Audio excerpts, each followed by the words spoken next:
This is the field that is used in every game of Yu-Gi-Oh! I recommend using a game mat to help you play your cards correctly during a duel. Once you know where all the cards are meant to be placed, you won't need one to play. Although it is important for both players to know where the center of the field is located, as the placement of one card with respect to others can be relevant to the outcome of a duel. Once you know where the center of the field is, all other cards can be placed in the correct position or distance from the center marker that will help you identify where you've actually placed the card. Now, while you don't need an official field center or game mat, they do exist. A paper game mat can be found in any starter deck or structure deck, along with the rulebook, which I recommend every player read. And the latest edition of the rulebook can always be found on the official Konami website. If you want, you can also purchase a rubber mousepad style playmat or a cloth style playmat from online and offline stores that will hold up over time. You can also acquire them as a prize during special Yu-Gi-Oh! Events such as sneak peeks, regionals, or YCS events. Official field centers also exist and can be obtained in similar manners. The first thing you'll do when you sit down to play a game of Yu-Gi-Oh! Is you'll shuffle your deck, allow your opponent to cut, and then you'll place your deck face down in your deck zone, which is the lower right-handmost zone, before drawing your first opening 5-card hand. Your deck will remain here throughout the duel, and whenever you need to draw a card, this is where you will draw them from, right off the top of the deck. If for some reason a card effect asks you to go inside your deck to add a card from your deck to your hand, or to summon a monster from your deck to the field, you'll go in, you'll find that card, shuffle your deck, and give your opponent the opportunity to cut before returning your deck to the deck zone. Cards that are added from your deck to your hand need to be shown to your opponent to verify that they meet the requirements of the card that was used to add that card from your deck to your hand. Or if a monster is to be special summoned from your deck, you'll place it in face-up attack or defense position in your main monster zone. The main monster zone is where your monsters will be summoned unless they're being summoned from the extra deck, in which case they'll be summoned to the extra monster zone. Once per turn, you'll be able to normal summon one monster from your hand. You can also special summon as many monsters as you want, as long as you have card effects that allow you to do so. Also, if you have face-down monsters, you can flip them into face-up attack position, except for the turn they were set. The extra deck zone is where you'll keep your 0 to 15 card extra deck. It contains Xyz monsters, Link monsters, Synchro monsters, and Fusion monsters. And monsters that are summoned from the extra deck must be summoned to the extra monster zone, or to a main monster zone that a Link monster points to. It's important to know that you're only allowed to summon a monster to one of the extra monster zones. Once you've occupied one, your opponent now controls the other. The opposite is also true. If your opponent controls one of the extra monster zones, the remaining one is yours. There is a way to actually control both extra monster zones, but that's called extra linking and will be covered in another episode. This means it's actually possible for you to control a maximum of 7 monsters. Next is the graveyard. When a monster is destroyed by battle or card effect, it is sent to the graveyard. Cards are also sent to the graveyard when they were attributed in order to perform an action, such as a tribute summon, a synchro summon, or a link summon.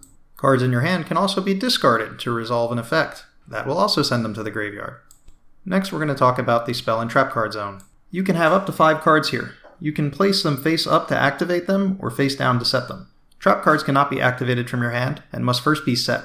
Trap cards also need to remain face down until the start of the next turn in order to activate them. Quick play spells can be activated from your hand, but they cannot be activated if you set them until the start of the next turn, similar to a trap card. All other spell cards can be activated the turn you set them. If all 5 of your spell and trap card zones are occupied, you cannot activate any other spell or trap cards that are in your hand, except the field spell. You cannot add cards back to your hand from the field, or send them to the graveyard just to make space. You can activate a card, and it will go to the graveyard when it resolves, to make space, unless it's a continuous card that's going to stay on the field, or an equipment spell, which is going to stay on the field as long as a monster is on the field. We'll talk about those cards in more detail later on. A Pendulum Monster card can also be activated in the left and rightmost spell and trap card zone as Pendulum spell cards, and they'll be treated as spell cards as long as they're on the field. As long as they're on the field, the spell and trap card zones that they're occupying are now known as the Pendulum Zone and are not considered to be in the spell and trap card zone. They're considered to be in the Pendulum Zone.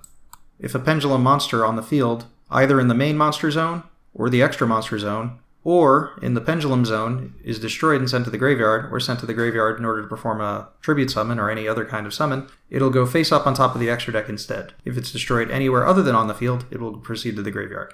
The last zone on the field is the Field Spell Zone. Field spells are the only cards that can be played into the Field Spell Zone. Each player has their own Field Spell Zone and can control one field spell at a time. You can either activate a field spell by playing it face up, or you can set a field spell by playing it face down. This is the only card in which you can activate a new one over the old one to get the old one off of the field. So unlike the other spell and trap cards, which you cannot just add back to your hand or send to the graveyard, if you have a new field spell, you can activate it and place the original one into the graveyard. You can even set that field spell over the previous one so that you don't have a face-up field spell anymore. The field spell zone is not considered to be a spell or trap zone, just like the pendulum zones when there's a pendulum monster in it, so it is unaffected by cards that reference the spell and trap card zone, as are pendulum monsters in the pendulum zone. And the final position, which is not on the field that we need to discuss, is the banish zone. It doesn't exactly exist, it's not part of the game mat in any way, it is just another state of which a card can exist. A card that is banished is not in the graveyard, but it's kind of in its own form of graveyard, and cards that talk about the banished zone are not affected by cards that talk about the graveyard. They're just different ways in which cards can exist. The banish zone is traditionally kept in front of a player, in front of their game mat, but it can also be played next to the graveyard. Hopefully this video was able to help you understand where cards belong on the field and where they go when they're destroyed, and so on. In our next episode, we're going to talk about the structure of a turn and how the first turn is different from any other turn in a game. If you enjoyed the video, make sure to share it with someone else who's trying to learn the game of Yu-Gi-Oh! Make sure to subscribe, like the video, and I'll see you next time. Click the button above in order to go on to the next episode.